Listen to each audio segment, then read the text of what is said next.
বলছেন যে রাজ্যে অনুপ্রবেশ রুখতে রাজ্য সরকার কর্তৃক প্রয়োজনীয় পদক্ষেপ বা উদ্যোগ নেওয়া সম্ভব। 5ই আগস্ট 2024 আমরা সবাই জানি আমাদের পার্শ্ববর্তী বাংলাদেশে ওখানকার যে প্রধানমন্ত্রী উনি দেশ ত্যাগের পর ওখানকার যে উদ্ভূত যে পরিস্থিতি সম্পর্কে আমরা সবাই অবগত আছি। 71-এ আমরা যখন যুদ্ধ লাগে তখন আমরা জানতাম, যখন এরকম একটা অবস্থা হচ্ছিল আমি কেন্দ্রের দৃষ্টি আকর্ষণ করি টেলিফোনিকে, কারণ খুব আর্জেন্সি ছিল।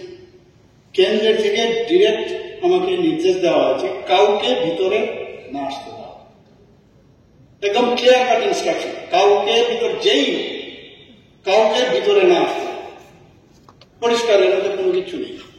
সেই অনুযায়ী আমি ওই 5ই August same day in the evening আমি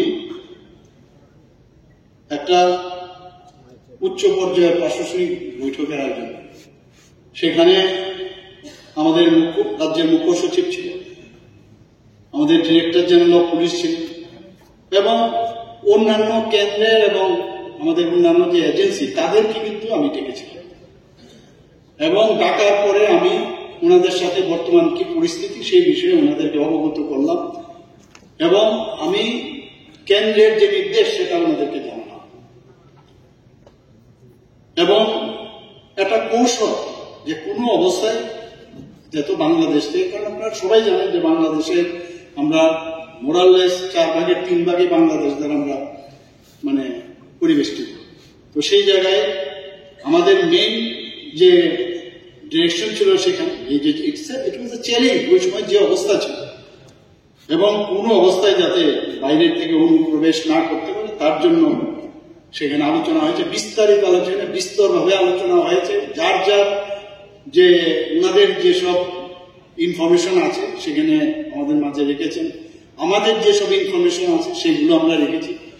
তো আমি ওনাদেরকে একটা কথাই বললাম যে সবার সাথে সবার যেন একটা কোঅপারেশন থাকে যৌথভাবে, এমন যেন না হয় হয়তো আমি জানি না, আমার পুলিশ বললো যে আমি এটা জানি না, বিএসএফ বললো আমি জানি না, একটা কোঅর্ডিনেশন ভিত্তিক যেন এই উদ্ভূত যে পরিবেশ ওইখানকার যে মানে অবস্থান রয়েছে তাকে মোকাবেলা করতে কোঅর্ডিনেশনের মাধ্যমে যেন করা হয়। আমরা জানি 856 কিলোমিটার আমাদের বাংলাদেশের সীমান্ত এবং আমরা এটাও জানি যে আমাদের এই যে 856 কিলোমিটারে সেখানে ভৌগোলিক কারণেই হোক এবং বিভিন্ন কারণে সেখানে কিন্তু আমরা কাঁটাতারের যে ফেন্সিং দেওয়ার ব্যবস্থা অনেক জায়গায় হয়েছে, অনেক জায়গায় এখন জলাজীর্ণ আছে, আমি নিজেও বহু জায়গায় গেছি এবং কিছু কিছু জায়গা আছে কালভার্ট আছে, টেরেন উঁচু, তো সেই সব জায়গার মধ্যে কিন্তু কাঁটাতারা দেওয়া সম্ভব হচ্ছে না এবং এই প্রতিটা বিষয়ে 22nd প্ল্যানারি সেশনে আমি এই কথাটা বলেছি, দিল্লিতে গিয়েও আমি আমার এই বিষয়ে আমি অবগত করেছি যে এই অবস্থা এখানে। কিন্তু আমাদের যে লেয়ার, প্রথমে আমাদের বিএসএফ ফার্স্ট লেয়ার, সেকেন্ড হচ্ছে আমাদের টিসিআর লেয়ার, থার্ড হচ্ছে আমাদের পুলিশ, ত্রিপুরা পুলিশ, 3টা লেয়ারে আমরা বর্ডারের যে বিষয় সেখানে যাতে সেখানে নিশ্চিদ্র করা, আমরা জানি যে সেখানে অবৈধ অনুপ্রবেশ যাতে ঝুঁকি থাকে সেখানে না হয় তার ব্যবস্থা আমরা করেছি এবং এই অনুপ্রবেশ নিয়ে আমরা পত্রপত্রিকাতেও দেখেছি, রঞ্জিত বাবুকেও দেখেছি অনেক জায়গায় বলতে, আবার অনেকেও বলেছে, কিন্তু এগুলো আমরা মাথায় রেখেছি কিন্তু বারবার বলার চেষ্টা করেছি। কিন্তু আজকে যেহেতু এটা বিধানসভার মধ্যে এসছে, আবার আমি স্পষ্টতার সাথে আবার বলছি যে কোনো অবস্থা আমাদের যেহেতু দিল্লি আমাদের সেন্ট্রাল গভর্নমেন্ট এবং আমাদের রাজ্য সরকার একই পার্টির নেতৃত্বের সরকার, আমরা ডাবল ইঞ্জিনের সরকার আমরা বলি, যদিও তোমরা অনেক সময় কটূক্তি করে, যে নির্দেশ যেভাবে আমাদের একসাথে মিলে কিন্তু আমরা সেটা পালন করি, এর মধ্যে কোন রকম অস্বচ্ছতার কিছু নেই। সেই জায়গায় আজকে আমাদের যে গোয়েন্দা সংস্থাগুলো আছে সেগুলোকেও আরো বেশি আমরা স্ট্রেংথেনিং করছি, যাতে বিভিন্ন জায়গায় খবর রাখে।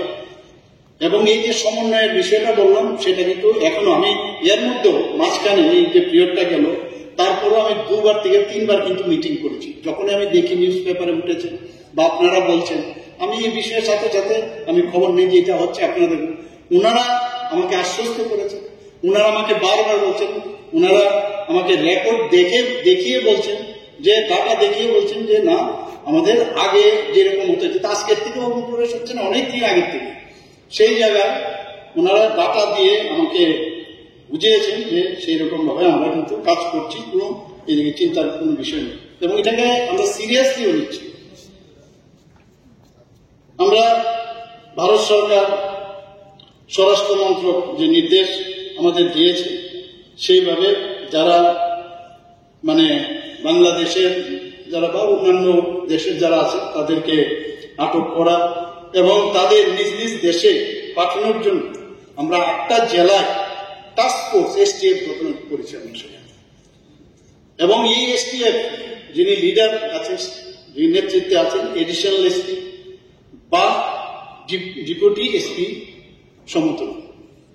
এবং এতে করে শুধু তারা না, তাদের সাথে প্রায় 129 জন পুলিশ কর্মী এর সাথে যুক্ত আছে। এই যে এসটিএফ এর যে গঠন করা আছে টাস্ক ফোর্স, প্রয়োজনে এই যে স্পেশাল টাস্ক ফোর্স আছে বিএসএফ এর সাথে ওরা সমন্বয় করে চলছে, আগেও করেছে, যবে থেকে ফরমেশন হয়েছে, এখনো কিন্তু সেটা করছে।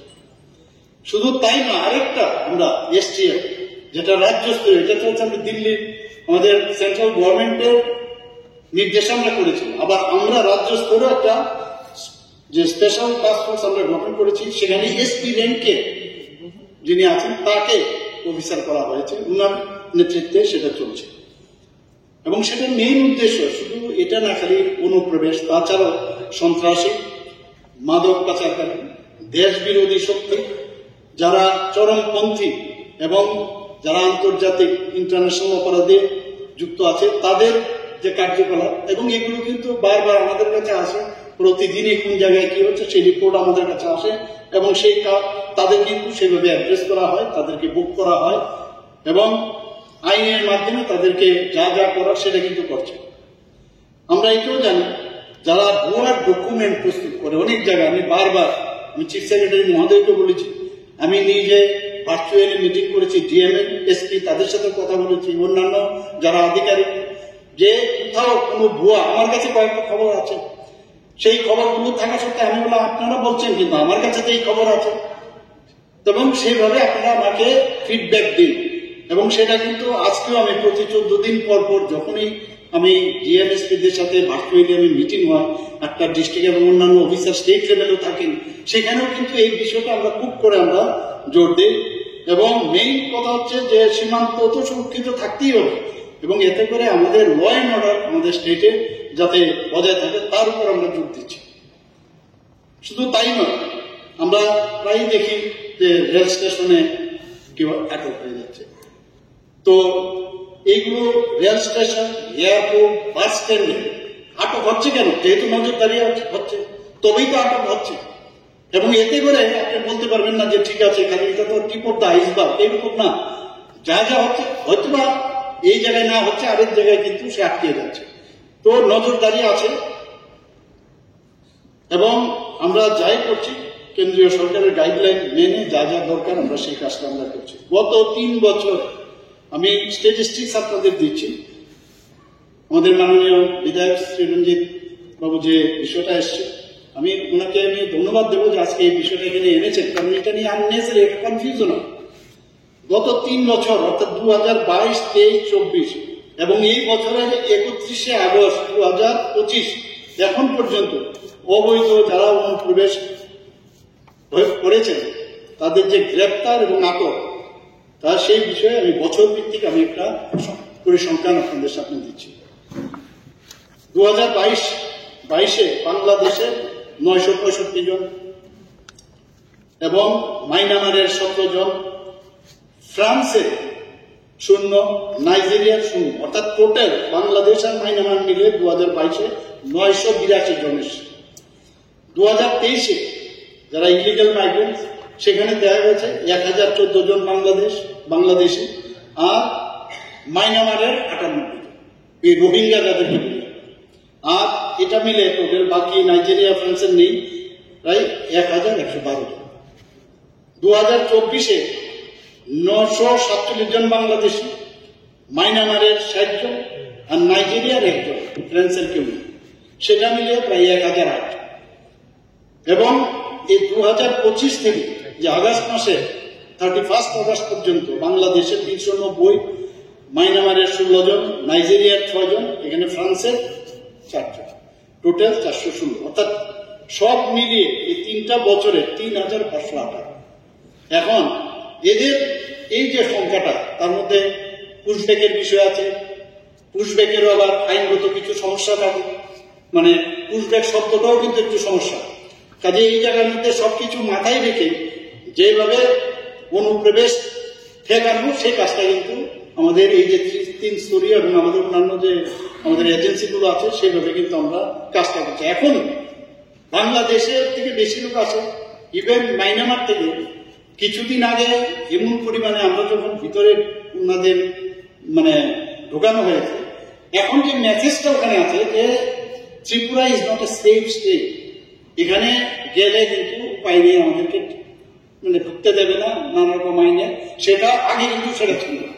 সেই মেসেজটা যাওয়াতে এখন কিন্তু একেবারেই সংখ্যা অনেকটা কম হয়ে গেছে। এখন পর্যন্ত এই যে নিজ নিজ দেশে আমরা ফেরত পাঠিয়েছি এই যে আপনার অবৈধ অনুপ্রবেশকারী, আমি ইয়ার ওয়াইজ এবং কোন দেশের থেকে আমি এখানে আপনাদের সামনে রাখছি।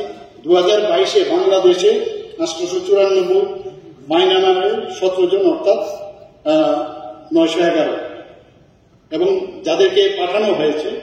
এবং 2023-এ বাংলাদেশে 596, মায়ানমারের 61, 657, এবং 2024-এ 676 বাংলাদেশে আর মায়ানমারের 14, অর্থাৎ 690, এবং 2025-এ 31 আগস্ট পর্যন্ত 441, মায়ানমারের 40, বাংলাদেশে 441, অর্থাৎ 481, অর্থাৎ টোটাল 2739 জন এখন পর্যন্ত তাদের যার যার দেশে এখানে পাঠানো হয়েছে।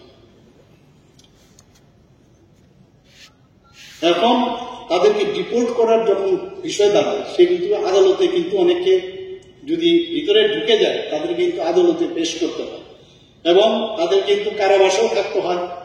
এবং সেখানে কারাবাসের পর বিদেশি নাগরিকদের আমাদের সমাজ কল্যাণ ও সমাজ শিক্ষা দপ্তরের অধীনে যে প্রত্যাবর্তনের যে বিষয়, সেটা কিন্তু যাওয়ার আগে, প্রত্যাবর্তন করার আগে সেখানে কিন্তু তাদের ডিটেনশন ক্যাম্পে রাখতে হয়। আমাদের এখানে ডিটেনশন ক্যাম্প যেটা আছে, সেখানে মানে ডিটেনশন ক্যাম্পে রাখার পর তারপর কিন্তু পাঠানো একটা দীর্ঘ সময়। এই যে এতগুলো লোক আমরা পাঠালাম আর বাকি লোক, এই যে অফিসিয়াল প্রসিডিউরের কারণে সমস্যা হয়ে যায়। এর জন্য পুরো 100% কিন্তু হচ্ছে না, কারণ এটা ওই দেশে পাঠাতে হবে, তাদের পোর্টালে আবার দিতে হবে। তো তাতে করে আমাদের যে সাধারণ প্রশাসন আছে রাজ্য সরকারের পলিটিক্যাল, সেখানে ফরেনার রেজিস্ট্রেশন অফিসারের কাছে এই প্রত্যাবর্তনের অর্ডার পাঠানোর জন্য আমরা পাঠাতে হয়, এবং আমরা কিন্তু চিঠিও দিয়েছি। বাংলাদেশের 2023-এর 1 জন, 2024-এ 38, 2024-এ 38 এবং 2025-এ 27, এবং উগান্ডা 1 জন, অর্থাৎ টোটাল 28 জন। আমরা 2025-এ 28 জন, 2024-এ 39 জন এবং 2023-এ 1 জন। এখন এই যে 2রা মে 2025 তারিখে আমাদের স্বরাষ্ট্র মন্ত্রকের যে নির্দেশ, সেখানে বাংলাদেশি নাগরিক রোহিঙ্গাদের ক্ষেত্রে একটা বিদেশি পরিচয় পোর্টাল একটা হয়েছে, এবং সেখানে সেই পোর্টালের বায়োমেট্রিক্সের মাধ্যমে তাদেরকে সেখানে মানে রেজিস্ট্রেশন করতে হবে, এবং তাতে করে পরিচয় সংক্রান্ত বিভিন্ন যে রেকর্ড, সেটা বিএসএফ এর কাছে আমরা দিই, এবং সেইভাবে বিএসএফ সেই কাজটা করে পাঠানোর বিষয়। বিশেষ করে বাংলাদেশে 14 জুন 2025 থেকে 2043 জন যে foreigners identification portal, that is short form FIP, তো সেখানে 2025 থেকে 14 জুন 243 জনের সেই পোর্টালে কিন্তু লিপিবদ্ধ হয়েছে, এবং 4 জন বিদেশি, তারা কিন্তু নাবালক, এবং নাবালক হওয়ার কারণে বায়োমেট্রিক্স তাদের ধরা পড়ে না, মিলছেন আমাদেরকে। তো এর এবং 243 জনের মধ্যে 6 জন মায়ানমার, 1 জন ক্যামেরুন এবং 1 জন গিনি এবং বাকিরা বাংলাদেশি নাগরিক রয়েছে এবং সেইভাবে এফআইপির মধ্যে রেজিস্ট্রেশন করা হয়েছে। 4 জন যারা নাবালক তাদের এখন সে সম্ভব হয়। এখানে আমরা জানি যখন লুক আউট সার্কুলার একটা হয়, আমরা প্রায় জানি এই বিষয়টা আমরা জানি, সেখানে যে ইমিগ্রেশন চেক পয়েন্টগুলোতে আছে তার সেখানেও কিন্তু এই ব্যবস্থাপনা রয়েছে, যাতে করে সেখানে যে আমার পাসপোর্টটা দিলাম সাথে সাথে হ্যাঁ আপনার ভারতবর্ষে চলে আসুন, সেই ব্যবস্থা নেই। তার জন্য কতগুলো ব্যবস্থা আছে যে কগনিজেবল অফেন্স আন্ডার পেনাল ল, সেটা দিলেই কিন্তু সেখানে চলে আসে, তাহলে ওকে ঢুকতেই দেবে। Risk of evasion or non-cooperation, economic or strategic interest of India, example bank fraud, visa violation, তাছাড়া court orders or Interpol alert, visa violation in case of foreigners, এই ধরনের কিছু আছে। সিএসপি সেটা এবং এসপির উপরে তাদের সেই দায়িত্ব দেওয়া হয়েছে। এখানে যে statement of LC for the year 2023 to 18 September 2025, সেখানে দেওয়া আছে বাংলাদেশে 2023-এ 11 এবং 2024-এ 8, 2025-এ 0, কেউ নেই।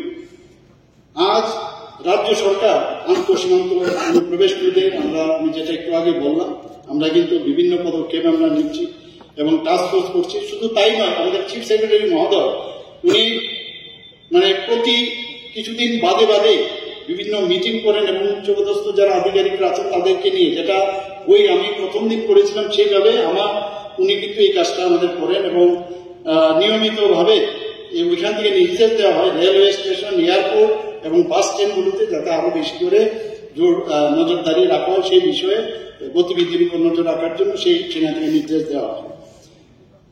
তো এই হচ্ছে কাজে আমাদের কাছে যেভাবে বলছে অনুপ্রবেশ এখানে প্রচুর হয়ে গেছে, ডাটা কিন্তু সেরকম বলছে না।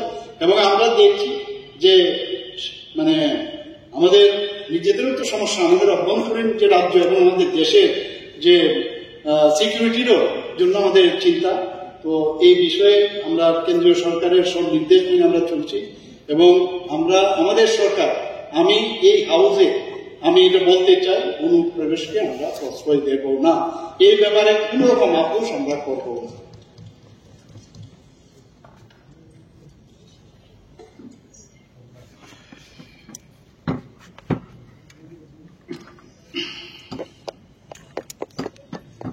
মাননীয় চেয়ারম্যান সাহেব, আপনাকে অনেক ধন্যবাদ আমাকে এই কলিং অ্যাটেনশনে বলার জন্য, সুযোগ দেওয়ার জন্য, এবং আপনার মাধ্যমে মাননীয় মুখ্যমন্ত্রী মহোদয়কেও আমি ধন্যবাদ জানাচ্ছি।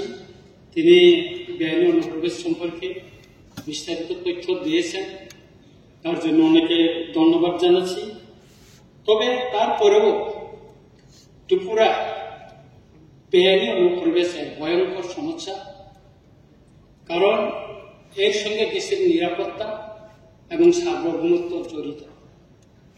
পেহেলগামের আক্রমণের পর এটা আরো দেশের নিরাপত্তার জন্য হুমকি হয়ে দাঁড়িয়েছে। আমাদের দেশের অনেক আইন আছে, নোটিফিকেশন হয়েছে,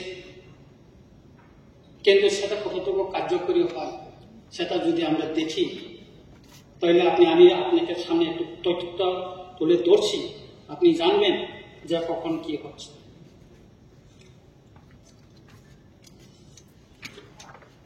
1971 সালের 29 November ministry of home affairs থেকে একটা নোটিফিকেশন জারি হয়েছিল। Under secretary to the governor of India GF Goel উনি সাইন করেছিলেন।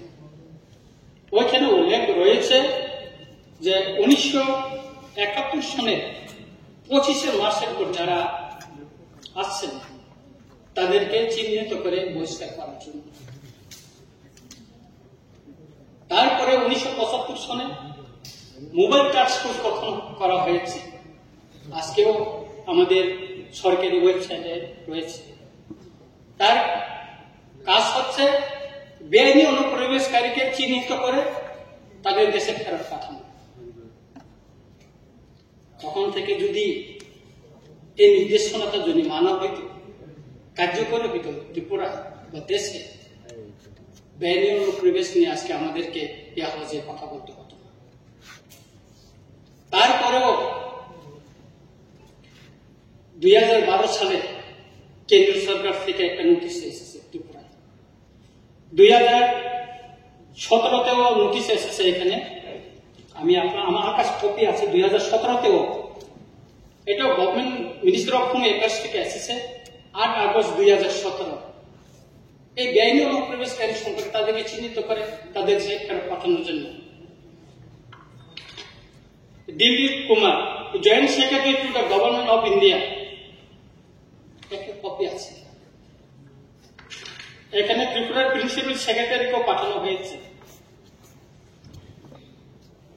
তারপর 2021-এও এখানে নোটিফিকেশন হয়েছে। তারপর 2025-এ 19 মে একটা নোটিফিকেশন হয়েছে, ডাইরেক্টিভ। এখানে কি ভাবে 1 মাসের একটা টাইম বাইন্ডিং করে দেওয়া হয়েছে। বেআইনি অনুপ্রবেশকারীকে চিহ্নিত করে তাদের দেশে ফেরত পাঠানো এবং সেখানে detention camp, special task force গঠন করার জন্য প্রতিটি ডিস্ট্রিক্টে বলা হয়েছে। কিন্তু এটা ত্রিপুরায় যে কার্যকরী হয়েছে আমাদের চোখে পড়েনি, খুবই দুর্ভাগ্যজনক। আমি কেন্দ্রীয় স্বরাষ্ট্রমন্ত্রীকে চিঠি লিখেছি 3 তারিখ আগস্ট 2024, 8 মে 2025। মাননীয় স্বরাষ্ট্রমন্ত্রী উনি নিজের হাতে 2টা চিঠি আমাকে দিয়েছেন, ওনার লেখা, আমি জেরক্স কপিটা নিয়েছি। একটা 17 মে 2025-এ দিয়েছেন, এটা আছে ওনার। I have received your letter dated 8 May 2025 regarding India-Bangladesh border in Tripura. আর একটা আছে 5 June 2025, I have received your letter dated 22 May 2020 regarding illegal migrant of Bangladesh and Myanmar.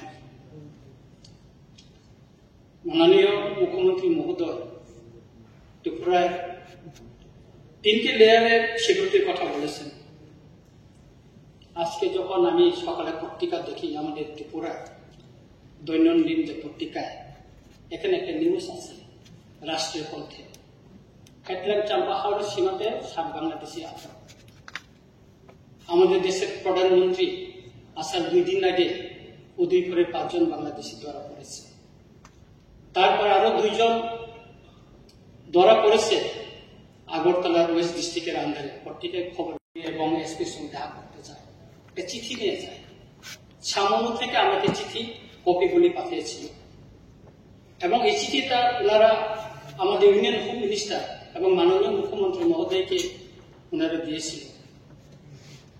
এটা ব্যাপারে আমাদের আমবাসা সাব ডিভিশন থেকে এটা সামনের দিকে এটা একটা তহসিলে এটা ইনকোয়ারি হয়েছিল।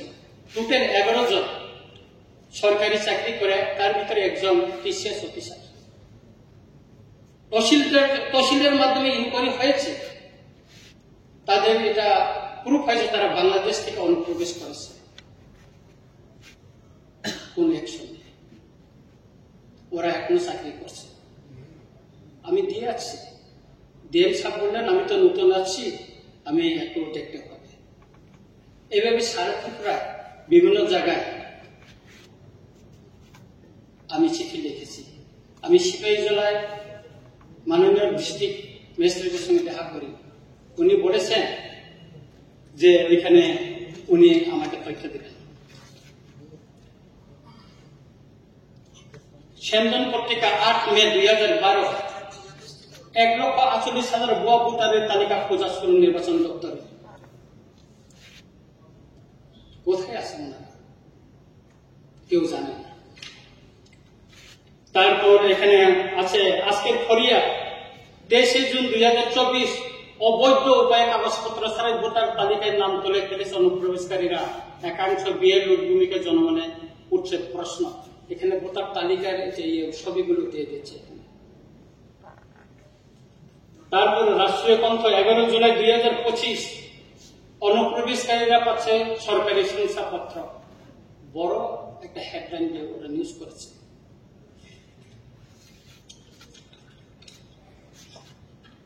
তারপরে আমি তুলে ধরছি আপনাদের কাছে 25 এপ্রিল 2025 রাষ্ট্রীয় কণ্ঠ, দ্বৈত নাগরিকের সুযোগ নিয়ে সরকারি সুফল ভোগ করছে বাংলাদেশিরা। 5 জুলাই 2024 রাজ্যের ভুয়া আধারধারীর সংখ্যা বাড়ছে, কেন্দ্রের নির্দেশ হিমঘরে। খোয়াইয়ের গেস্ট হাউস অনুপ্রবেশকারী আড্ডা উৎসব, 29 জুন 2025 সেন্দন পত্রিকা।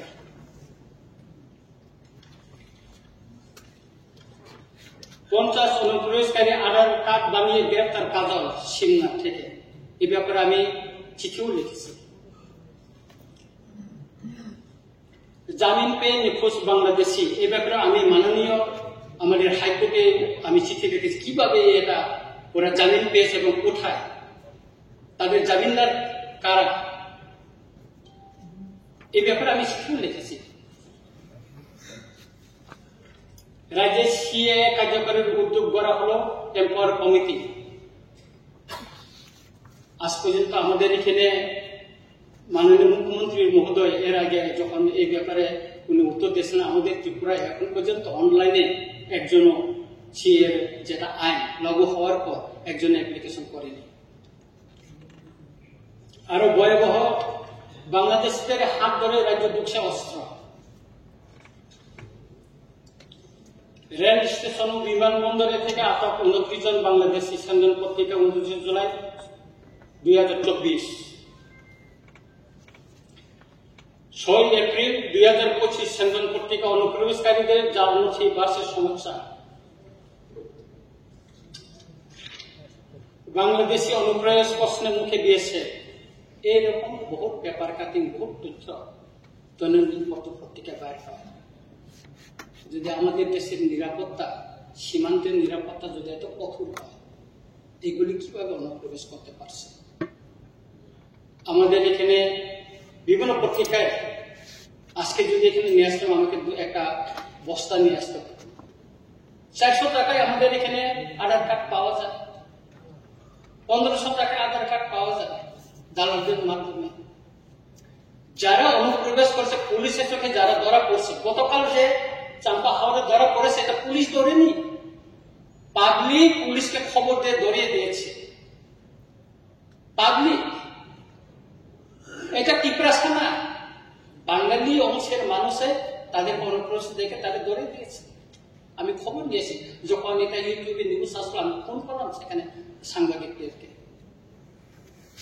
আমাদের এত তার কাটা BSF, police, special task force থাকার পরও কিভাবে আমাদের এখানে অনুপ্রবেশ হচ্ছে, সেটাই আসল প্রশ্ন।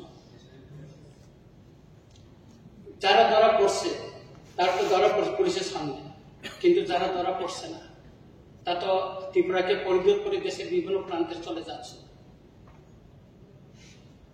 হুমকি হয়ে দাঁড়িয়েছে আমাদের দেশের নিরাপত্তা।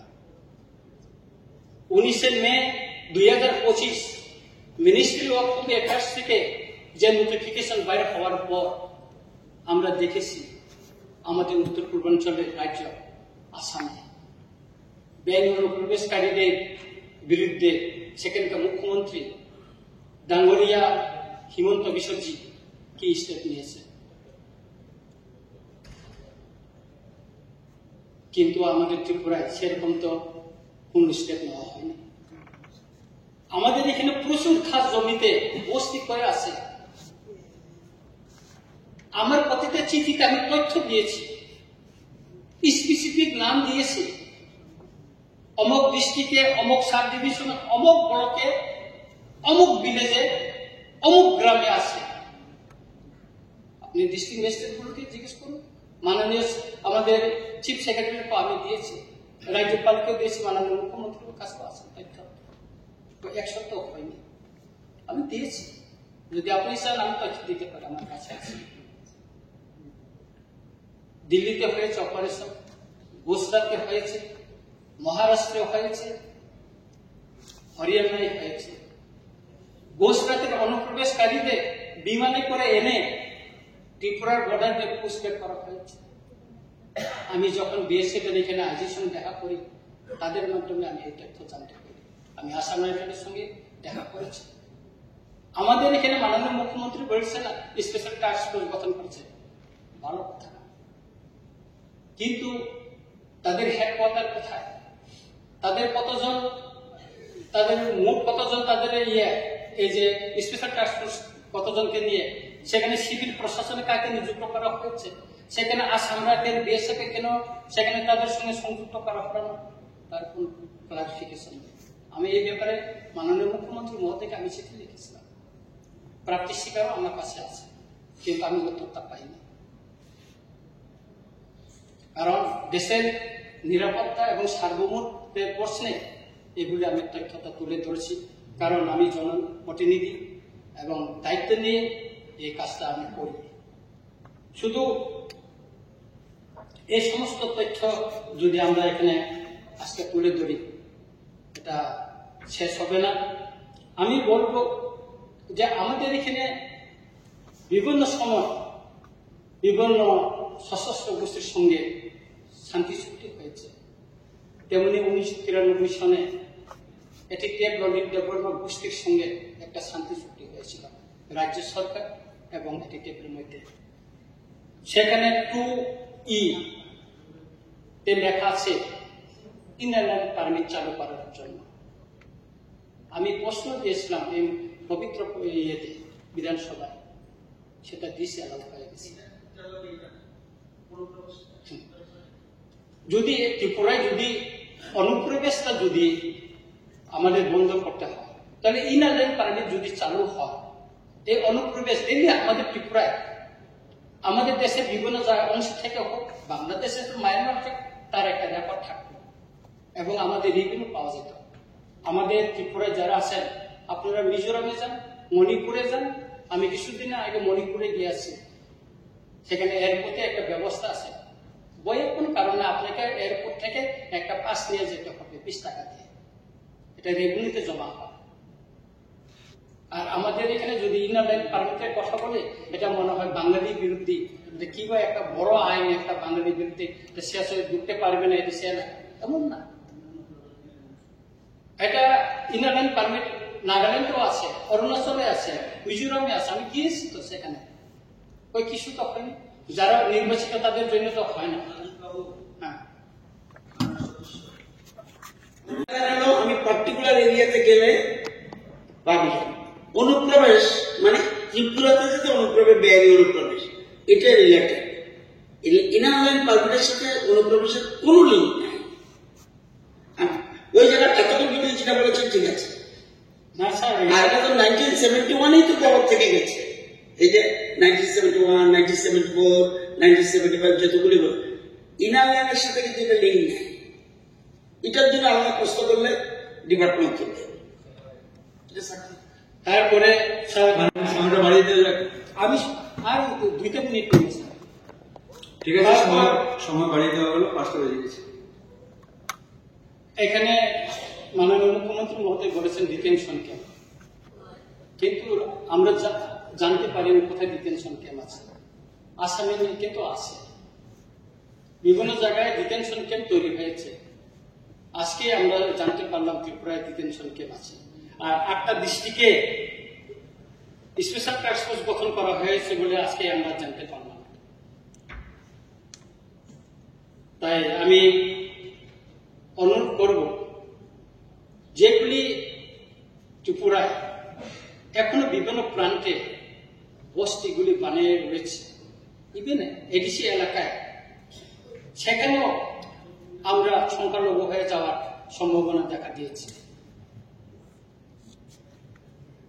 একটা জনগোষ্ঠী লার্জেস্ট, যেটা সেকেন্ড মেজরিটি রিয়াং কমিউনিটি, এটা 3rd পজিশনে চলে যাবে হয়তো জনগণনায় আসলে।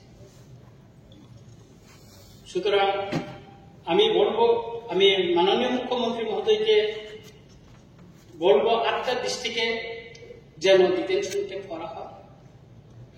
Special task force, BSF, Assam rifle এবং সিভিল প্রশাসনকে যুক্ত করে যেটা যেন করা হয়।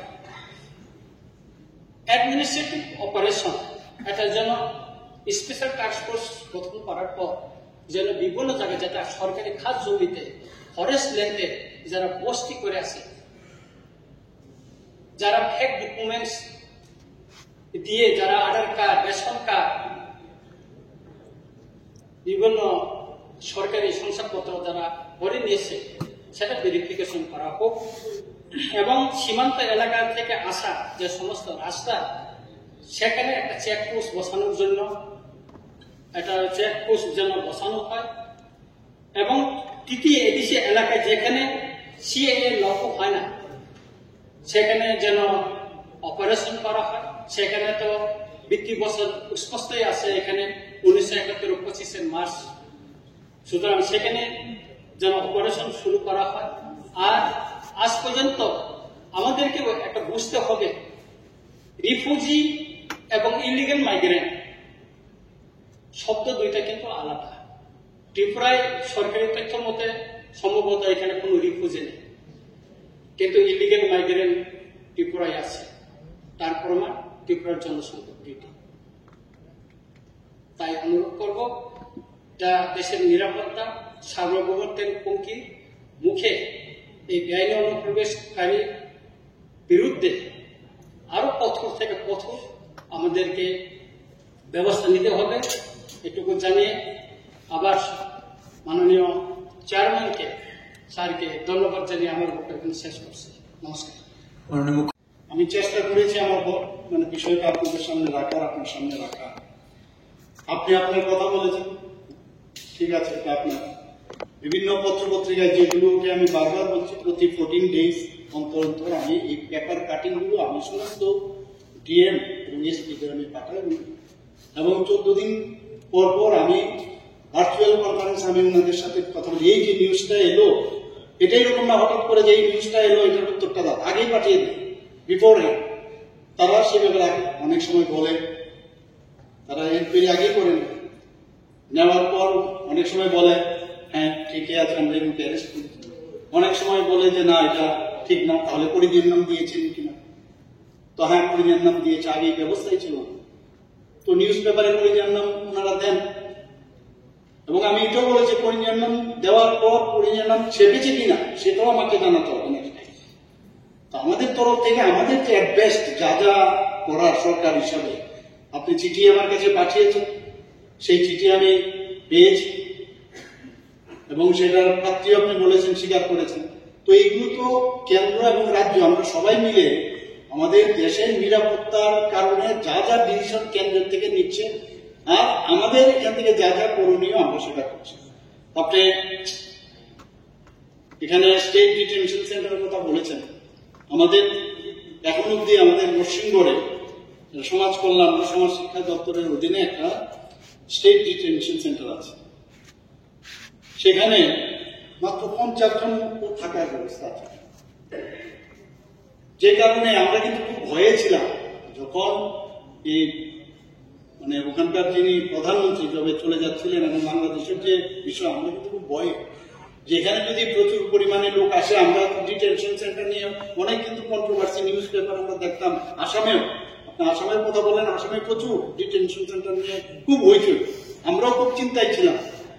তারপরও এখানে মাত্র 50 জন মতো লোক থাকতে পারে। সেই জায়গায় এখন এই যে 22 সেপ্টেম্বর 2025 পর্যন্ত 95 জন সেখানে আছে।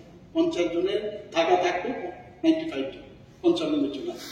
এর মধ্যে 88 জন বাংলাদেশ, আর 4 জন নাইজেরিয়ান, আর 2 জন আফ্রিকান, আর 1 জন ফরাসি। এই ডিটেনশন সেন্টার আছে। বাকি আপনি যেটা বললেন, আপনার কাছে যে খবর যে এতগুলো লোক বিভিন্ন জায়গার থেকে, আমার থেকে আপনার কাছে অনেক ইনফরমেশন আছে। তো এতগুলো লোক এখান থেকে যেহেতু ওখান থেকে চলে যাওয়ার ব্যবস্থা হয়েছে, আমি ওই মেসেজটাই আমি বলছিলাম যে ওখানের মধ্যে এই মেসেজটা গেছে যে এখানে it is not a safe place now India. ত্রিপুরার মাধ্যমে যাওয়াটা এখন অসুবিধা, যে কারণে ভিতরে আসার যে ব্যবস্থাটা অনেকটা কম। এবং আমি সেই কারণে আমি আপনাকে বলছি যে আমাদের এখানে যে আপনার অনুপ্রবেশের সংখ্যাটা, আমি তো টাকা দিয়েই কথা বলতে পারবো, আমি তো আর ফিল্ডে গিয়ে দাঁড়াতে পারবো না। এবং আপনি নিউজ পেপারে বলেছেন, নিউজ পেপারের বিষয়ে আমি বারবার জিজ্ঞেস করি। এখন আপনার কাছে যে তথ্যগুলো আছে সেই তথ্য নিয়েও আমি যেখানে ডিএমদের কাছে পাঠাই, সেখান থেকে যখন রিপোর্ট আসে, আমি আগেও বলেছি we are very much serious about it, যে কোনো জায়গায় যদি দেখা যায় আধার কার্ড তৈরি করে ফেলেছে। আমি কয়েক জায়গায় এইভাবে আমি ফোন করেছি, আমার কাছে অনেক সোর্স আছে, আসে মানুষ। এবং আপনার ভালো, আমি খুব আপনাকে ধন্যবাদ দেব যদি এইরকম হয় এবং প্রপার যদি হয়, আমরা সবাই মিলে আমরা বিষয়টা আমরা করতে পারি। এমনিতে আমি আগেই বলেছি আমি আর ভেরি সিরিয়াস যে কোনো অবস্থায় যাতে কোনো প্রবেশ না হয়, তার জন্য এই সরকার মানে এই বিষয়টা খুব দৃঢ়তার সাথে দেয়, এতটুকু আমি বলতে পারি। ধন্যবাদ। মাননীয় সদস্য খুব ইম্পর্টেন্ট কয়েকটা কথা তুলেছে, যে এবং অনেকগুলি ঠিক, কিন্তু 1971 মার্চ সেন্ট্রাল গভর্নমেন্ট সার্কুলার, ওই সময় 1970 ওয়ার হয়েছিল। যারা নতুন না জানতে পারে, পুরানরা জানে। অনেক লোক চলে এসছে। ত্রিপুরার যত লোক, এর থেকে সামান্য বেশি এসছে, সব কিন্তু যায়নি, একটা অংশ রয়ে গেছে। কেন রইল কি না হদিশ ওই আমলে হয়নি। দেন 74, দেন 75 বারবার চিহ্নিত করার কথা বলছে, বারবার চিহ্নিত করার বলছে, বারবার চিহ্নিত করার বলছে। একটু আগে আপনিও বলেছেন 1,48,000 মতো ভুয়া ভোটার। অসম্ভব কিছু না, যদি আমি ইলেকশন কমিশনের তারা জানে। ইনার লাইন পারমিটের প্রশ্ন উঠেছিল, বামফ্রন্টের নির্বাচনী ইস্তাহার হয়েছিল, এই বইগুলো নিয়ে আসতাম। বলছেন না, এটা বলেছিলাম, আসলে এখন সেই পরিস্থিতি না। তারা বলছে দিদেন চিফ মিনিস্টার বারবার বলছে আইন ডিভিশন করো, আইন ডিভিশন করো, আইন ডিভিশন করো, করে। ওই যে বীজ বৃক্ষ, ওই বীজ বৃক্ষ কিন্তু ধীরে ধীরে ধীরে ময়ূরূপ আকার ধারণ করছে। এবং আপনারা জানেন বর্তমানে ইলেকশন কমিশন SIR বিরোধীরা বিরোধিতা করছে।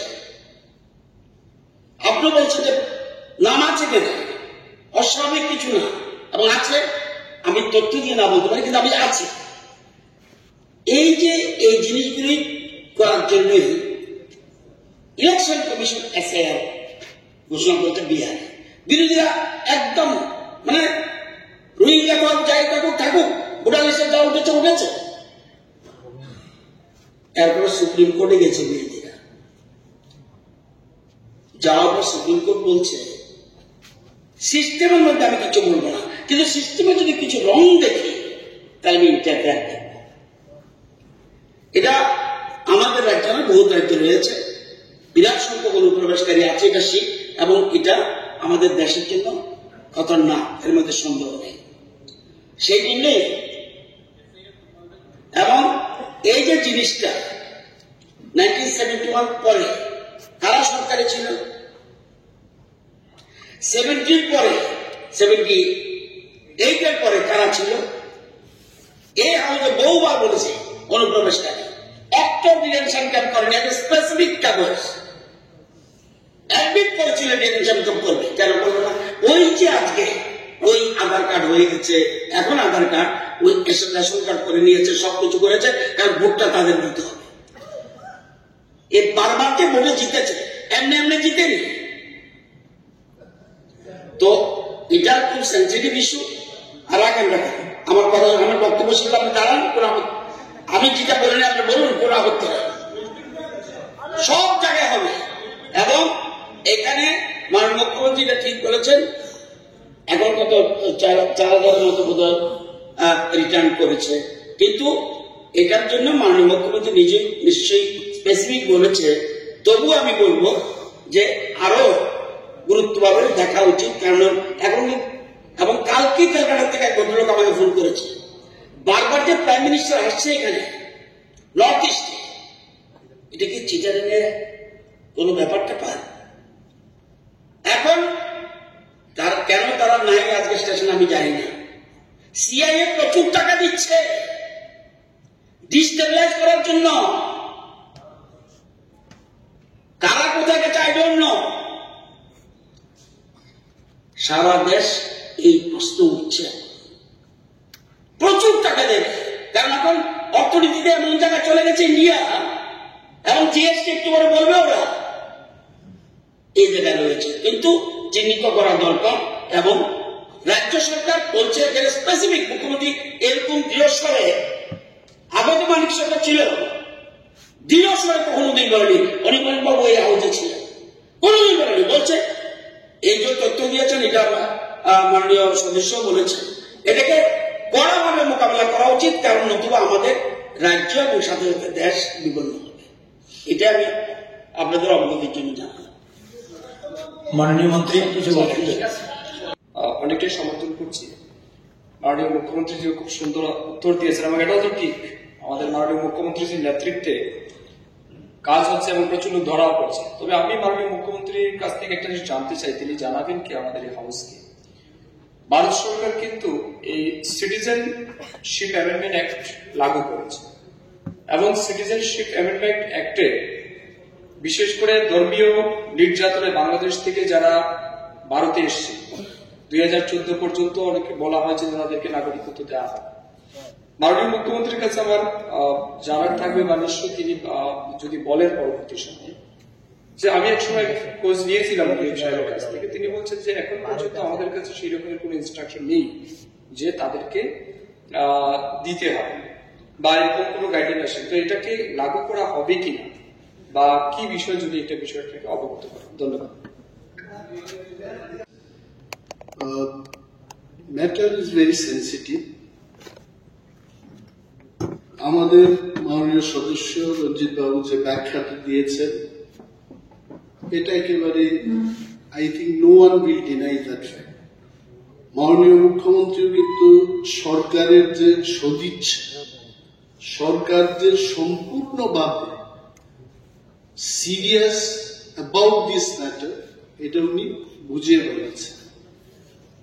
কিন্তু রঞ্জিত বাবুর আলোচনায় একটা জিনিস খুব স্পষ্ট, আমি এই হাউসে বসে এটা শুনলাম, যে refugee and illegal migrants, this are two different issues. এবং রঞ্জিত বাবুর বক্তব্য হচ্ছে ইলিগাল মাইগ্রেন্টস। এবং আরেকটা বিষয় উনি যেটা বলতে চেষ্টা করেছেন, since ADC is not coming within the পারভিউ of citizenship amendment bill বা সিটিজেনশিপ অ্যামেন্ডমেন্ট অ্যাক্ট, তাহলে ওইখানে যে অনুপ্রবেশটা হচ্ছে, অন্তত এই বিষয়ে যেন রাজ্য সরকার স্পেশাল টাস্ক ফোর্স গঠন করে কারা এডিসিতে আছে, তার কোনোভাবেই কিন্তু ইলিগাল মাইগ্রেন্টস বা অন্য কোনো প্রবেশকারী সেখানে থাকতে পারে। ইভেন 2024 সাল পর্যন্ত যে ডেডলাইনটা দিয়েছে কেন্দ্রীয় সরকার, ইফ এনিবডি অ্যাপ্লাইজ, নিজেকে যদি স্বীকার করে হ্যাঁ আমি ভারতবর্ষে প্রবেশ করেছি, আমি এই দেশে থাকতে চাই, Ranjit Debbarma also cannot stop, I cannot stop, Shri Ratanlal Nath also cannot stop. কিন্তু এডিসির ক্ষেত্রে এই নিয়মটা আলাদা। উনি যেটা বলেছেন, যেটা টাস্ক ফোর্স হোক, এই টাস্ক ফোর্সে কেন জনপ্রতিনিধিরা থাকবেন, কেন রিভিউ হবে না? ইফ দ্যাট হ্যাপেন্স, ওনার যে বক্তব্য যে জায়গাটাকে পিছিয়ে পড়া জনগোষ্ঠী যারা ভূমিপুত্র এখানে যারা বসবাস করছে, তাদের রক্ষার্থে যে একটা এডিসি হলো, এই এডিসি সুরক্ষিত থাকবে। I think I like that point very much. এবং মাননীয় মুখ্যমন্ত্রী নিশ্চয়ই দেখবেন যে এই টাস্ক ফোর্সকে কিভাবে সংশোধন করে জনপ্রতিনিধিরা কিভাবে সেখানে অংশগ্রহণ করতে পারে, এটাই ছিল স্ট্রেনথেন করো, এটাই ছিল কিন্তু ওনার আজকের হাউসে। এটা অনেকের কাছে মনে হতে পারে আর রঞ্জিত বাবু এটি কি বলছেন, রঞ্জিত বাবু যেটা বলছেন এটি কিন্তু আজকে ফরিয়াদ বলেছে রঞ্জিত বাবু যেটা বলেছেন সেন্দন পত্রিকা অলরেডি বলে দিয়েছে, তো ওইটাকেই রঞ্জিত বাবু সমস্ত তথ্য এনে কিন্তু এই ঘটনাটা এখানে উত্থাপন করেছে। আর I am sure honourable CM will definitely look into this matter. Thank you. আজকে আমাদের মাননীয় বিধায়ক যে গুরুত্বপূর্ণ বিষয়টা নিয়ে আমাদের কলিং অ্যাটেনশনে এনেছেন, সেটা উনি বলছেন এবং আমাদের মুখ্যমন্ত্রী এবং বাকি অন্যান্য মন্ত্রীরাও এই বিষয় নিয়ে গুরুত্ব সহকারে আলোচনা হচ্ছে। আমি শর্ট করেই বলছি, গত 15 অগস্ট 2025 আমাদের ভারতের অনারেবল প্রাইম মিনিস্টার যেই বক্তব্য রেখেছিলেন সেটা আমি এই হাউসে একটু তুলে ধরতে চাই।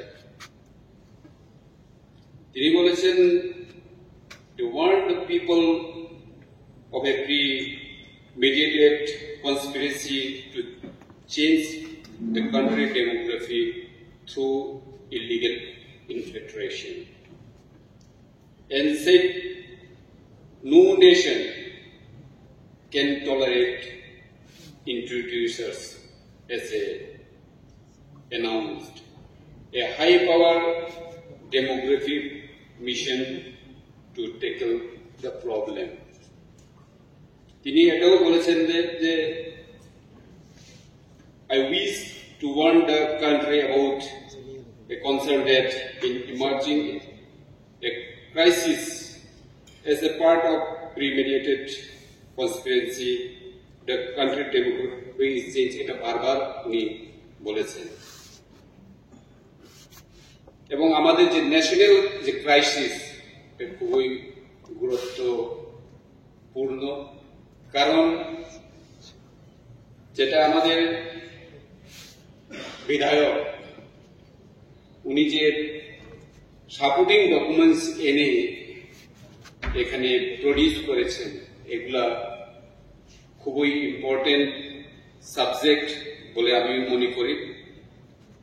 এবং এরপরে যে স্পেশাল টাস্ক ফোর্স অথবা আমাদের প্রধানমন্ত্রীর বক্তব্য এবং যে যে স্টেপগুলি গভর্নমেন্ট থেকে আমাদের নেওয়া হয়েছে, তারপরেও কিভাবে এত ইলিগেল মাইগ্রেন্টস প্রবেশ করছে এবং তারা কি বিএসএফ এর বর্ডার টপকে অথবা নিচে উপরে যেখান দিয়ে আসে কিভাবে ওরা আসতে পেরেছে। যেহেতু এখানে স্পেশাল টাস্ক ফোর্স, আমাদের হোম ডিপার্টমেন্ট অফ ন্যাশনাল লেভেলের হোম ডিপার্টমেন্ট আছেন, ত্রিপুরা রাজ্যের হোম ডিপার্টমেন্ট আছেন, যেভাবে অনুপ্রবেশ এখনো যে চলছে সেটাই প্রমাণ যে আমাদের পত্র পত্রিকায় ডেইলি আমরা দেখতে পাচ্ছি। এটাই আমার জানার ইচ্ছা যে এত অনুপ্রবেশ এখনো যে কন্টিনিউয়াস চলছে এবং বিভিন্ন পত্র পত্রিকায় এবং সোশ্যাল মিডিয়াতে আমরা দেখতে পাই যে অনুপ্রবেশ প্রত্যেক দিন হচ্ছে। আমি জানি ডিবি ক্রনিকলস একটা সোশ্যাল মিডিয়া চ্যানেল, ওখানে ওপেনলি দেখাচ্ছে কারা ইলিগেল ভাবে ত্রিপুরা রাজ্যে ঢুকছে এবং অন্যান্য রাজ্যে এখান থেকে চলে যাচ্ছে। তারপরেও এখানে আমরা কন্টিনিউয়াস যে প্রসেস এটাই দেখছি। তাহলে এত স্টেপ নেওয়ার পরেও, এত অ্যাডমিনিস্ট্রেটিভ শক্ত হওয়ার পরেও কিভাবে ওরা অনুপ্রবেশ হচ্ছে সেটা আমি মাননীয় চেয়ারম্যানের মাধ্যমে আপনাদের হোম মিনিস্টার সাহেবের কাছ থেকে শুনতে চাই। Thank you. যে সিটিজেনশিপ অ্যামেন্ডমেন্ট অ্যাক্ট 2019 যেখানে বলা হয়েছে this amendment act shall not apply to the 6 schedule areas. আমরা যেমন রাজ্যে 1971 যে ভোটার লিস্ট এখন আমরা সেটা প্রিজার্ভ করছি, রাজ্য সরকারের কাছেও আছে টিটিএডিসি অথরিটির কাছেও আছে। কেন রাখা হয়েছে এই পার্টিকুলার ইলেকট্রাল রোল অফ 1971? এটা রাখা হয়েছে এই কারণে যে যখন ল্যান্ড অ্যালটমেন্ট দেওয়া হবে সেইখানে তার বাবার নাম বা দাদুর নাম আছে কিনা, যদি থাকে তখনই কিন্তু ল্যান্ড অ্যালটমেন্ট দেওয়া হয়ে থাকে। এটাই স্টেট গভর্নমেন্ট এখনো চলছে বলে আমি মনে করি, টিটিএডিসিও তাই চলছে। এখন প্রশ্ন হচ্ছে Citizenship Amendment Act 2019 shall not apply to the 6th schedule areas. যদিও বলা হয়েছে, একটা মিটিং এ আমিও ছিলাম খুমলুঙ্গে, সেখানে গভর্নমেন্ট অফ ইন্ডিয়ার ডাইরেক্টর সেন্ট্রাল অপারেশনের ডাইরেক্টর ছিলেন, যিনি authorised signatory for granting the citizenship after before 31st December 2014 তারা আসবেন, যেটা আমি আর ডিটেলস বলবো না। তো এই ক্ষেত্রে যদি আমাদের স্টেটে বা আমাদের স্টেটের মাধ্যমে এই আইনের অধীনে যাদেরকে নাগরিকত্ব দেওয়া হবে সেই লিস্টটা স্টেট গভর্নমেন্টের কাছে এবং এডিসির কাছে দেওয়া হবে কিনা, না হলে এই যে citizenship amendment act 2019 shall not apply to the 6th schedule areas, এটা কিন্তু মানে কি বলবো, এইটা কিন্তু মানে প্রযোজ্য হবে না বলে মানে শুধুমাত্র লেখা থাকবে, কিন্তু ওই লিস্ট যদি না থাকে তাহলে কিন্তু সেই শ্যাল নট অ্যাপ্লাই কথাটা কিন্তু অর্থ থাকবে না। এটাই আমার বলার। আমার যা মনে হয় যে আমাদের ইলিগাল মাইগ্রেন্টস এই ব্যাপারে কথা হচ্ছে, আমার মনে হয় এখানে আমাদের সবাই সিনিয়র আছে। ইলিগাল মাইগ্রেন্টসটা এটা আজকের বিষয় না, এটা from the beginning like this after this 71। তো 71 এর পরের ইস্যুটা এটা গত 2 বছর 3 বছরের ইস্যু না। এই রাজ্যতে ডাটা বেস সবগুলা পপুলেশন রেশিও আছে, এটা আপনি সবাই জানেন ইতিহাস।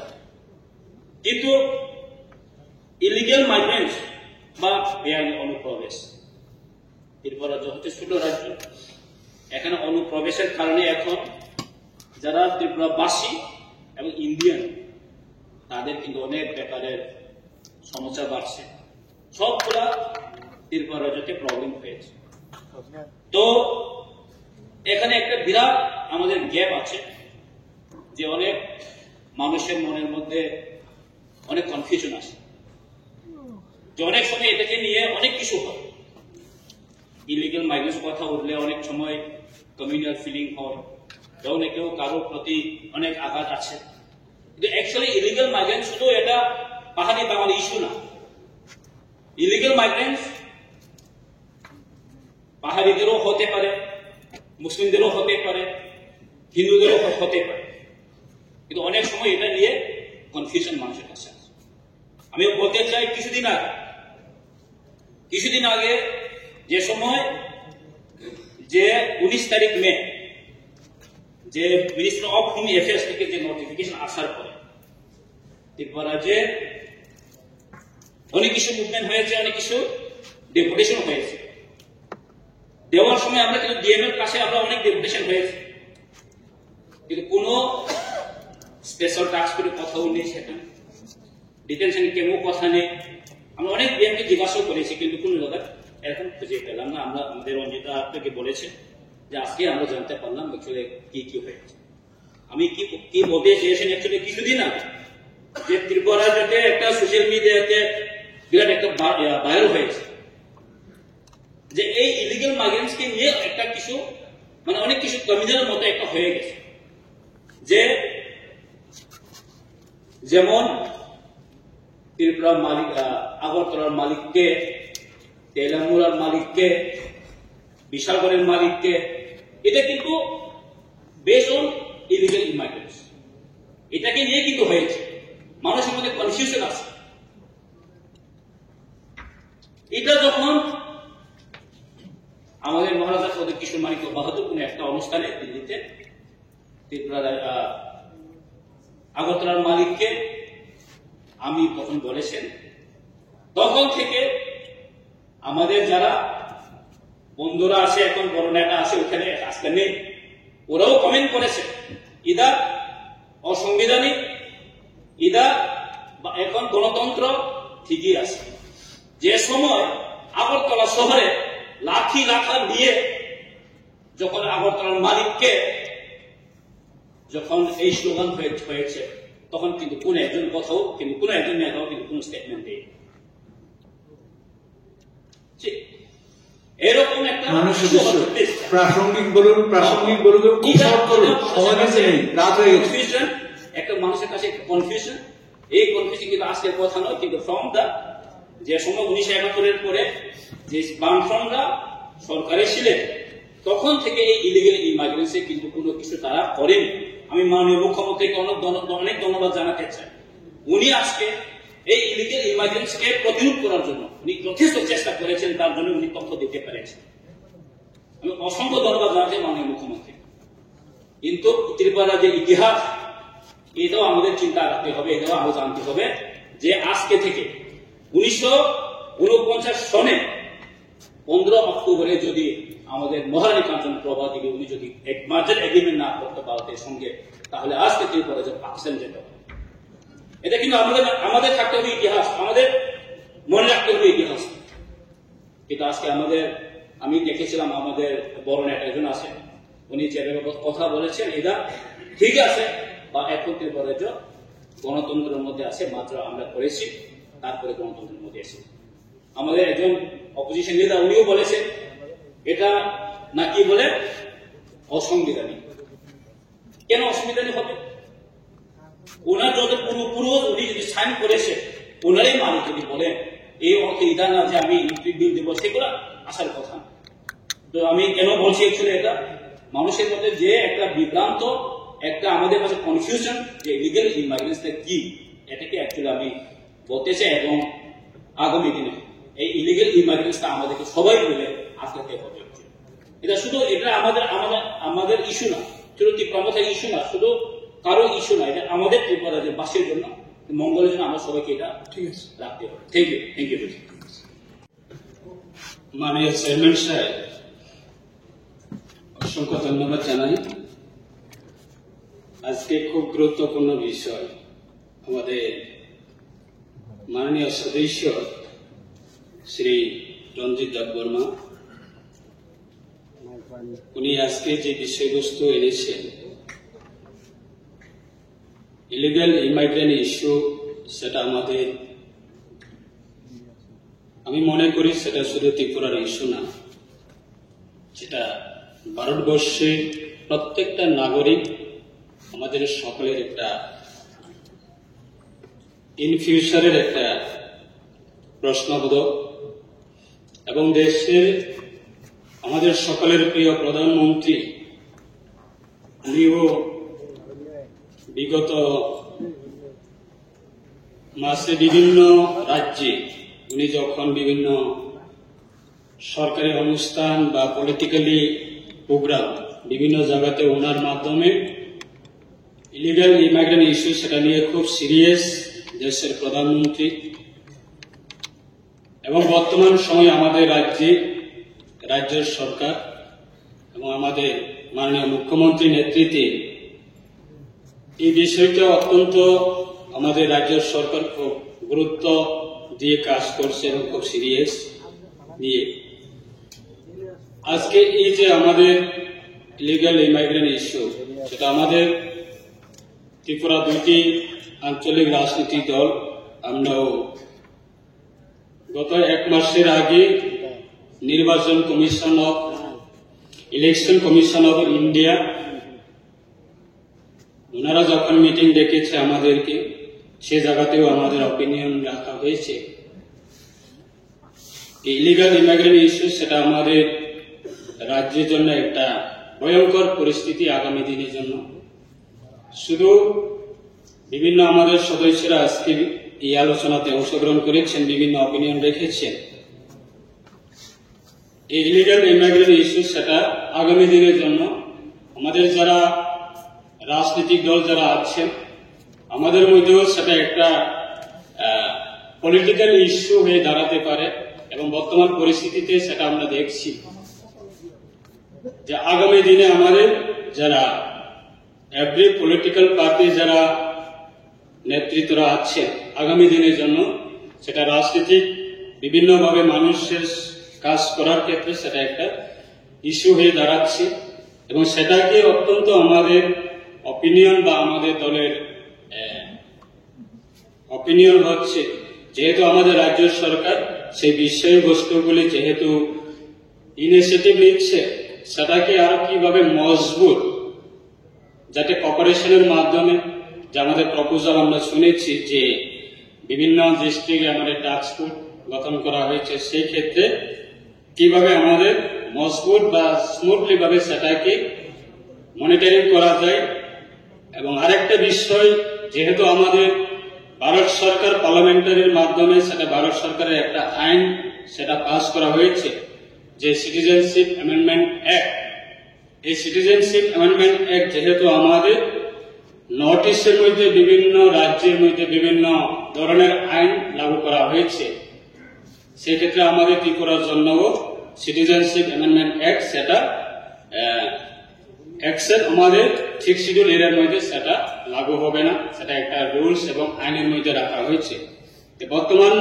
বর্তমান সময়ে আমরা সেটা আমাদের একটা ধারণা যে আমাদের 6 শিডিউল এরিয়ার মধ্যে যাতে সিটিজেনশিপ অ্যামেন্ডমেন্ট অ্যাক্ট সেটা যাতে এফেক্ট না হয়, তার ক্ষেত্রে কিভাবে আমাদের রাজ্য সরকার সেটাকে কিভাবে সাধারণ মানুষের প্রতি সেটাকে কিভাবে আগামী দিনে সেটা মানুষের কাছে তুলে ধরা যায়, তার ক্ষেত্রে অবশ্যই দেখা দরকার। কারণ ইলিগাল ইমিগ্রেন্ট সেটা শুধু আমরা জানি ইলিগাল ইমিগ্রেন্ট সেটা কোনো জাতিও না, সেটা কোনো ধর্ম না, সেটা কোনো সেপারেট ভাবে সেটাকে আমরা কোনোদিনে বলি না, কিন্তু বর্তমান সময়ে সেটা এমন ভাবে মানুষের কাছে পৌঁছে যাচ্ছে যে একটা কমিউনাল একটা সেন্টিমেন্ট, কমিউনাল ইস্যু বা একটা নির্দিষ্ট পার্টিকুলার কমিউনিটিকে ইন্ডিকেট করছে বা একটা নির্দিষ্ট পার্টিকুলার একটা রিলিজিয়ানকে ইন্ডিকেট করছে, সেভাবে বিভিন্ন ভাবে একটা ডিফিনেশন যাচ্ছে। সেটাই এই রাজ্যে আমাদের ইলিগাল ইমিগ্রেন্টের হাত থেকে রক্ষা করার ক্ষেত্রে আগামী আমাদের যারা নিউ জেনারেশন আছে তাদেরকে আমরা কিভাবে সেফ গার্ড করা যায়, আমাদের প্রত্যেকটা যারা আমাদের রাজ্যে যারা সিটিজেন আছে আমাদের সেটা কর্তব্য, এবং আমাদের যারা পাবলিক রিপ্রেজেন্টেটিভ যারা আছেন আমাদের সেটা কর্তব্য, এবং যারা বিভিন্নভাবে আমাদের যারা অফিসিয়াল থেকে শুরু করে পলিটিক্যাল থেকে শুরু করে বা সোশ্যাল মিডিয়া থেকে শুরু করে সবাই আমাদের কর্তব্য যে আমাদের এই ত্রিপুরা কিভাবে আমরা ইলিগাল ইমিগ্রেন্টের হাত থেকে কিভাবে আমরা সেফটি করা যায় আগামী যে নিউ জেনারেশন, তার ক্ষেত্রে আমরা অবশ্যই এভরি সেকশন থেকে আমরা সবাই কোঅপারেশন করে যদি এই ইলিগাল ইমিগ্রেন্টের এগেইনস্টে যদি আমরা সিরিয়াসলি ভাবে যদি আমরা ইনিশিয়েটিভ নেই, তাহলে অবশ্যই আমাদের ইন ফিউচার ত্রিপুরা সিটিজেনদের জন্য এটা সেফগার্ড থাকবে। পলিটিক্যালের ক্ষেত্রে হোক, ধর্মের ক্ষেত্রে হোক, কমিউনিটির ক্ষেত্রে হোক বা রিলিজিয়নের ক্ষেত্রে হোক, এই সেটাকে আমরা আগামী দিনে যাতে এনশিওর করা যায় সিটিজেন্স অফ আমাদের স্টেটে বা আমাদের ভারতবর্ষের প্রত্যেকটা নাগরিকের আমাদের এনশিওর থাকতে হবে, এনশিওর করতে হবে, এবং আমাদের স্টেটের যারা সিটিজেন আছেন আমরা সবাই এনশিওর থাকতে হবে। কারণ ইলিগাল ইমিগ্রেন্ট ইস্যু সেটা অত্যন্ত একটা ভয়ঙ্কর, আপনার জমিনও কেড়ে নিতে পারে, আপনার পলিটিক্যাল রাইটও কেড়ে নিতে পারে, আপনার সরকারি সুযোগ সুবিধা থেকে সমস্ত জিনিস থেকে আপনার হাত থেকে কেড়ে নিতে পারে। তার ক্ষেত্রে আমাদের নিউ জেনারেশন যারা আছে তারা আগামী দিনে তাদের কি সেফগার্ড থাকবে, সেটা আমাদের সবার একটা রেসপন্সিবিলিটি আছে। সেটা শুধু পার্টিকুলার একটা কমিউনিটি না, ফুল আমাদের যারা সিটিজেন আমরা সবাই আমাদের রেসপন্সিবিলিটি বলে আমরা মনে করি। তার জন্য আজকে এই পবিত্র হাউসের মধ্যে আমাদের অপিনিয়ন সেটাই আমাদের রাজ্য সরকারের কাছে। আগামী দিনে আমাদের এই ইলিগাল ইমিগ্রেন্ট সেটাকে কিভাবে বন্ধ করা যায়, এবং আমাদের রাজ্যের মাননীয় মুখ্যমন্ত্রী উনি স্পষ্টভাবে বলেছে যে বাংলাদেশ থেকে যারা আসছে বা বাংলাদেশে যারা আছেন এখন, তারাও একটা পরিস্থিতিতে এমন জায়গাতে তারাও একটা রিয়েলাইজ করার একটা সময় এসেছে যে ত্রিপুরার মধ্যে একটা সেফগার্ড নেই।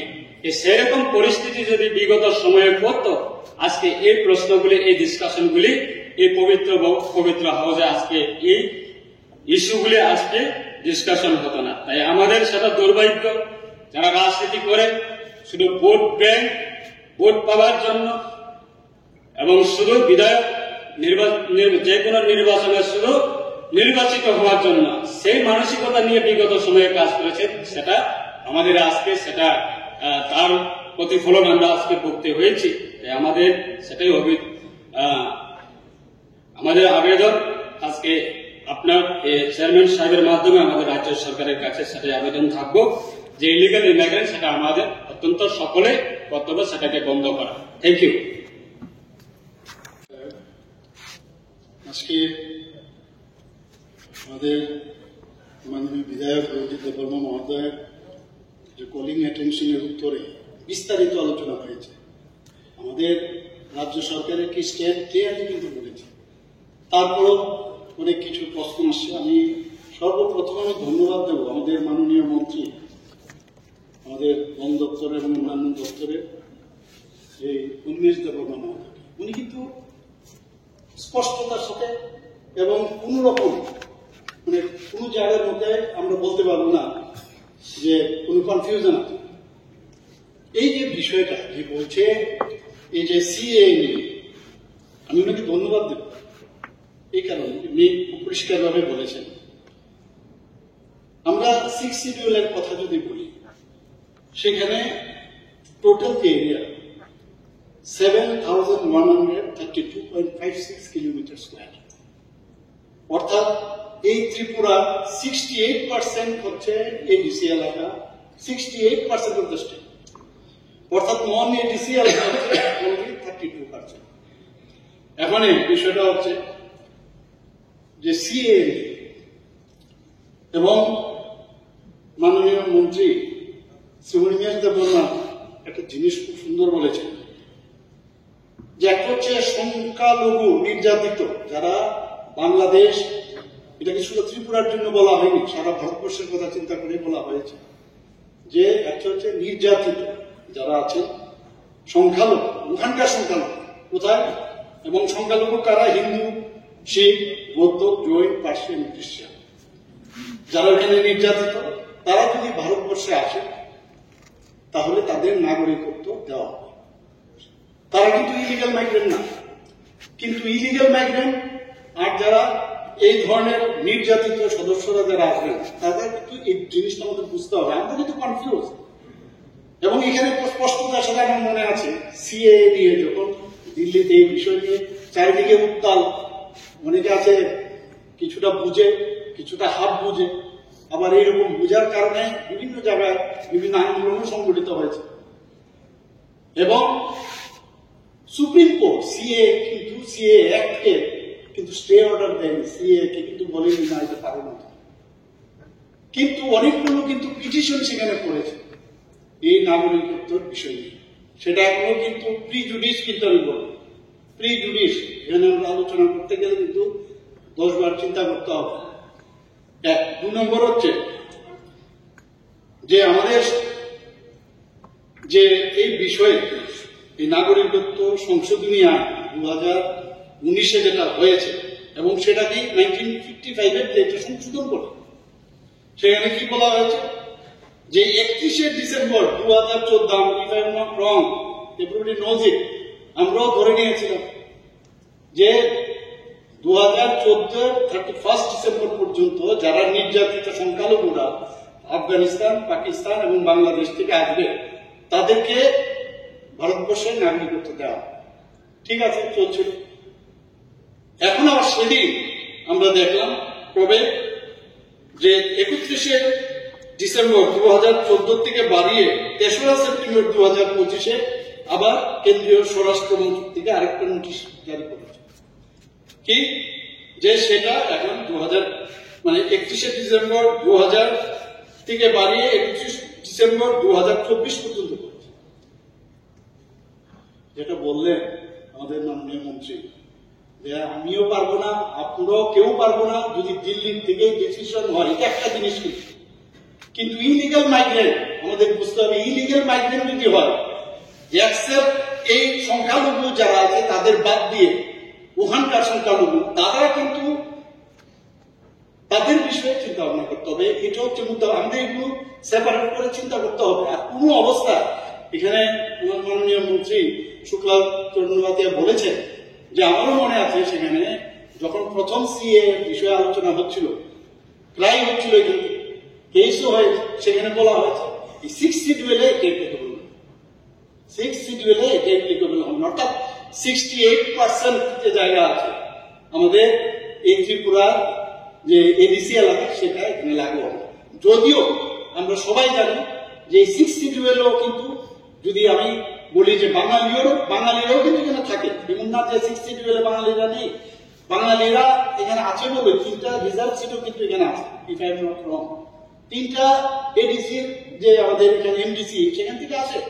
কাজে এগুলো নিয়ে কনফিউজ করার মধ্যে আমার মনে হয় আমাদের ক্লারিফিকেশন খুব প্রয়োজন। আমাদের যদি ভালোভাবে চলতে হয়, আমাদের মধ্যে নিজেরাই কনফিউশনের মধ্যে থাকে, সেটাকে কিন্তু আমাদের মেনে নিতে হবে। আমি মনে হয় এই বিষয়টা আমাদের আজকে ভালো হয়েছে এখানে আলোচনাটা হওয়াতে, এবং আমি আশা করি বিষয়টাকে বাস্তবের সাথে মিলিয়ে আমাদের চলা উচিত।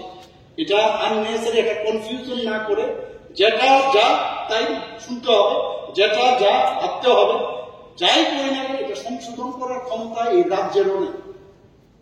দিল্লির সরকার সেন্ট্রাল গভর্নমেন্ট সেটা ডিসিশন নিয়েছে অনেক চিন্তা ভাবনা করে, তো সেই বিষয়টা এখানে আজকে বিশেষভাবে চেয়ারম্যান সাহেব আপনাকে আমি ধন্যবাদ দেব যে আপনি অ্যালাউ করেছেন, সবাইকে কিন্তু আপনি অ্যালাউ করেছেন এবং সবাইকে এই আলোচনার জন্য এই বিধানসভার পবিত্র বিধানসভার মধ্যে it was needed and need of hour আমি বলবো, যাই আলোচনা হয়েছে I think everybody would be satisfied. Thank you, নমস্কার। ত্রিপুরায় যারা আছেন তারা কি এখানে রিপোর্ট করছেন যে আমরা বাংলাদেশে ধর্মীয় কারণে নির্যাতিত হয়ে আছে? এই হাউস যতদিকে সৃষ্টি হয়েছে একটা পরিণামে এত যদিও গুরুত্ব, প্রত্যেক কথার উত্তর দিবে মিনিস্টার। আমি তো ডিটেলস রিপ্লাই কি আমি জানি না। এই কথাটা তো ডিসকাশনের মাধ্যমে নির্যাতিত, এটা তো ওর থেকে উঠেছে। পার্সোনালি বলুন না, আলোচনা বলে তো জিজ্ঞেস করতে পারেন, আছে যেগুলি পার্সোনালি জিজ্ঞেস করতে পারেন, সময় নষ্ট হচ্ছে তো। না আমরা যদি প্রশ্ন করি, প্রশ্ন ডিসকালাও হয়ে যায়, এভাবে হয় না। আমরা যদি প্রশ্ন করি, এই প্রশ্নটা যদি আমরা প্রশ্ন করে পাঠিয়ে দিই ডিসকালাও হয়ে যায়। আর এর জন্য আমরা আজকে আপনার মাধ্যমে মাননীয় চিফ মিনিস্টারের কাছে জানতে চাই যে কতটুকু নির্যাতিত বাংলাদেশি আমাদের ত্রিপুরা রাজ্যে এসেছেন, সিটিজেন। ঠিক আছে, এই তথ্য দিতে হবে, দেখা যাবে। চিফ মিনিস্টার তথ্য দিতে হবে রেডিমেড। বারবার উত্তর দিচ্ছেন চিফ মিনিস্টার। পারেনি আপনার তো মিনিস্টার হবে। আমরা চাইছি একদম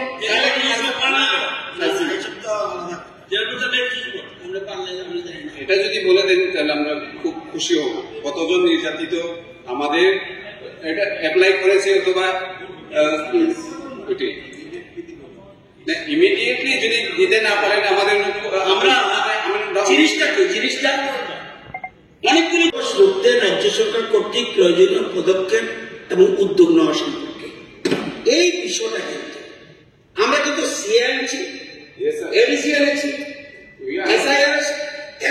এটার মধ্যে এখন বলবে কতজনের বলতে হবে অ্যাপ্লাই করছে, উনি বলতে হবে।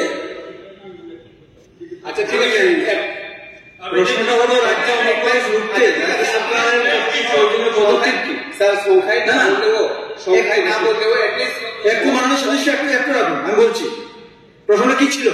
রাজ্য অনুপ্রবেশ রুখতে রাজ্য সরকার কর্তৃক প্রয়োজনীয় পদক্ষেপ তো বারবার বলছেন আমাদের মাননীয় মুখ্যমন্ত্রী। পদক্ষেপ কি কি নেওয়া হয়েছে বারবার বলছেন, তো যত প্রশ্ন করবেন সবগুলির কি উত্তর দিতে হবে নাকি? ঠিক আছে, পরবর্তীকালে হবে। আমি নেক্সট বিজনেসে যাচ্ছি। দেখুন অনেক